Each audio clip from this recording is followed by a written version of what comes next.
नमस्कार, स्वागत है आप सभी का समृद्धि अनुराग कंपटीशन सेंटर चुरू के ऑनलाइन प्लेटफॉर्म पर।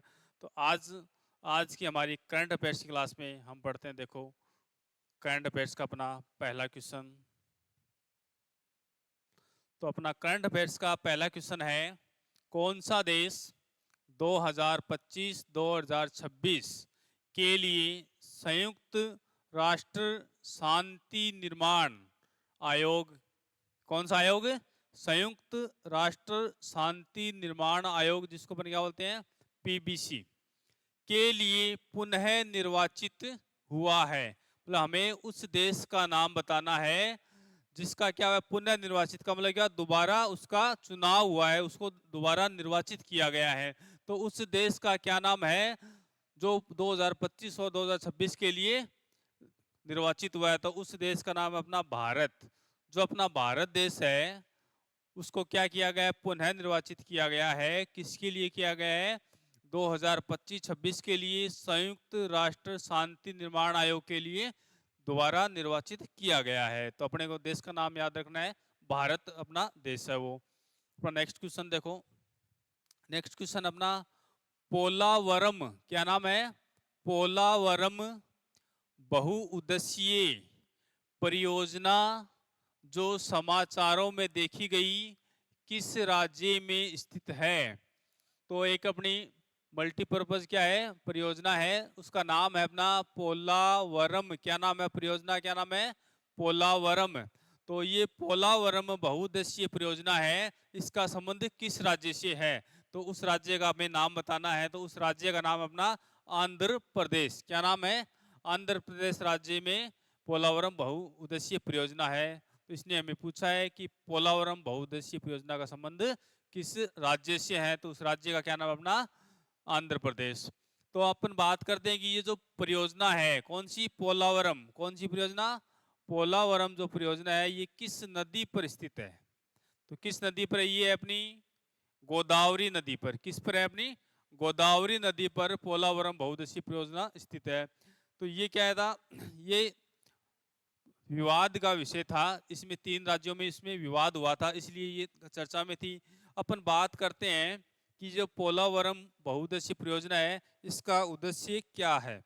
तो इसका उद्देश्य है सिंचाई करना, पेयजल आपूर्ति करना अर्थात पीने के पानी की आपूर्ति करना, जल विद्युत उत्पादन करना मतलब जल विद्युत मतलब बिजली निर्माण करना, और बाढ़ नियंत्रण में सहायता करना। तो इसके उद्देश्य क्या हो गया? सिंचाई हो गया, पेयजल आपूर्ति हो गई, जल विद्युत उत्पादन हो गया, और बाढ़ नियंत्रण में सहायता करना। तो ये परियोजना किस नदी पर है? तो नदी कौन सी? अपनी गोदावरी नदी है। राज्य की बात की जाए तो आंध्र प्रदेश राज्य में है। अब अपन बात कर रहे हैं नेक्स्ट क्वेश्चन की। तो नेक्स्ट क्वेश्चन अपना, हाल ही में किस मंत्रालय ने, क्या है? हाल ही में किस मंत्रालय ने अमृत परंपरा पहल के तहत, क्या है? अमृत परंपरा पहल के तहत कावेरी मिलती गंगा, क्या है? कावेरी मिलती गंगा से कार्यक्रम का आयोजन किया। तो उस मंत्रालय का नाम बताना है जिसने अमृत परंपरा पहल के तहत कावेरी मिलती गंगा कार्यक्रम से क्या क्या उसका कार्यक्रम का आयोजन किया है। तो उस मंत्रालय का नाम है अपना संस्कृति मंत्रालय। कौन सा मंत्रालय? संस्कृति मंत्रालय। अब अपना नेक्स्ट क्वेश्चन अपना, प्रधानमंत्री मत्स्य संपदा योजना। कौन सी योजना? प्रधानमंत्री मत्स्य संपदा योजना, जिसको अपन क्या बोलते हैं, PMMSY। कौन सी योजना? प्रधानमंत्री मत्स्य संपदा योजना के तहत किस द्वीप को ट्यूना, क्या नाम है? ट्यूना निर्यात हब के रूप में प्रस्तावित किया गया है। तो अपन पहले तो बात करते हैं कि जो ट्यूना है, क्या है ये? ट्यूना है, ये क्या है?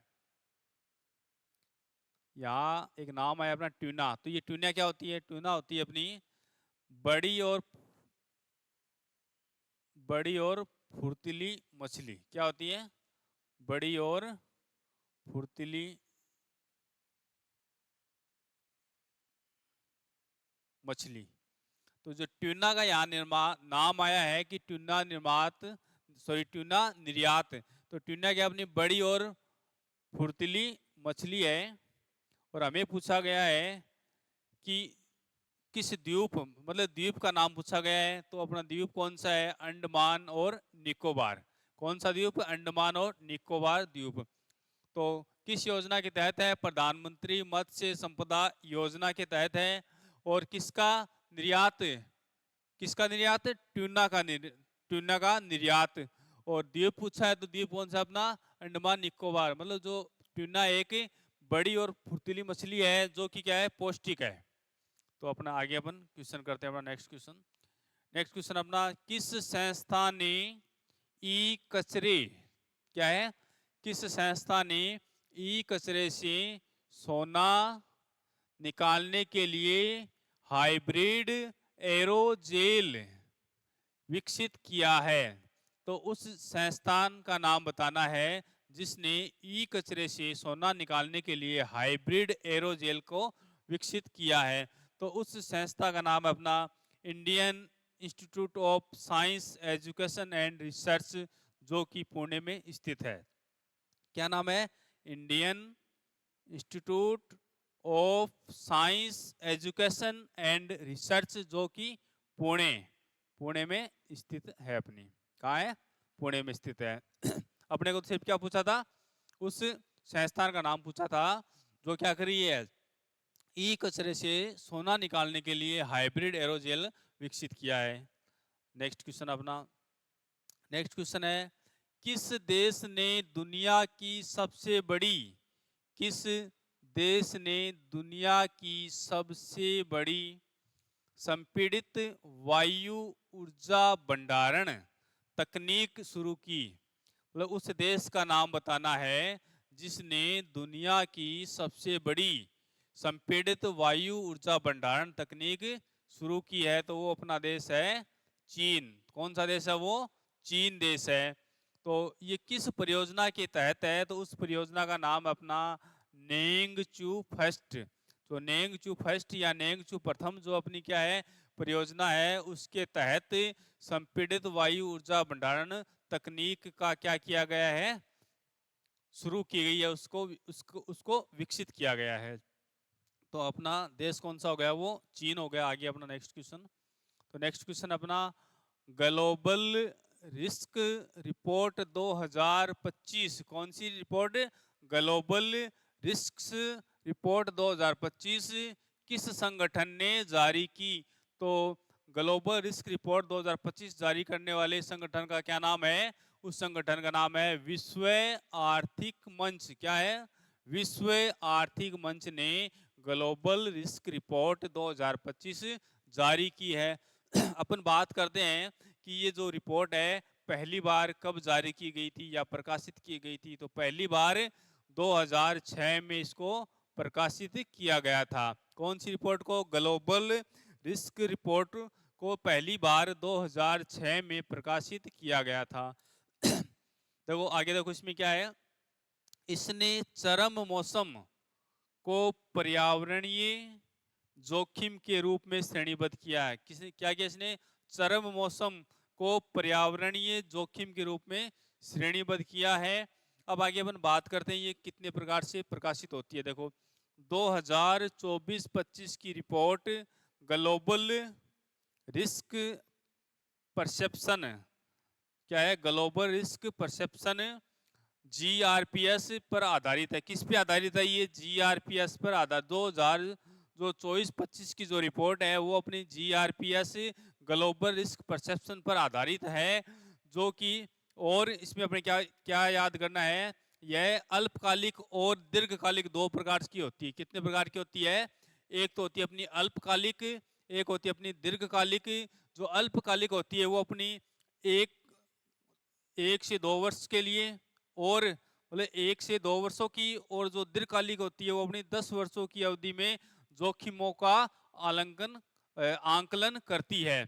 तो अल्पकालिक होती है वो 1 से 2 वर्षों के बीच में जो जोखिम होते हैं उनका आकलन करती है, जबकि जो दीर्घकालिक होती है, जो 10 वर्षों का जो समय होता है उसमें जो जोखिम होती है उसका आकलन करती है। तो हमें पूछा गया था कि किस संगठन ने उस रिपोर्ट को जारी किया, तो उस संगठन का नाम है विश्व आर्थिक मंच ने। अब अपना नेक्स्ट क्वेश्चन अपना, मीरकेट रेडियो दूरबीन क्या है? मीरकेट रेडियो दूरबीन जो समाचारों में थी, किस देश में स्थित थी? ये दूरबीन है, रेडियो दूरबीन है मीरकेट, तो इसका संबंध किस राज्य से है, सॉरी किस देश से है? तो उस देश का नाम है अपना दक्षिण अफ्रीका। तो जो मीरकेट रेडियो दूरबीन है वो कहाँ है? दक्षिण अफ्रीका में है, जो पीछे क्या थी, समाचारों में हमें देखने को मिली थी। तो आज की क्लास में हम इतना ही पढ़ेंगे। तो आप सभी का धन्यवाद।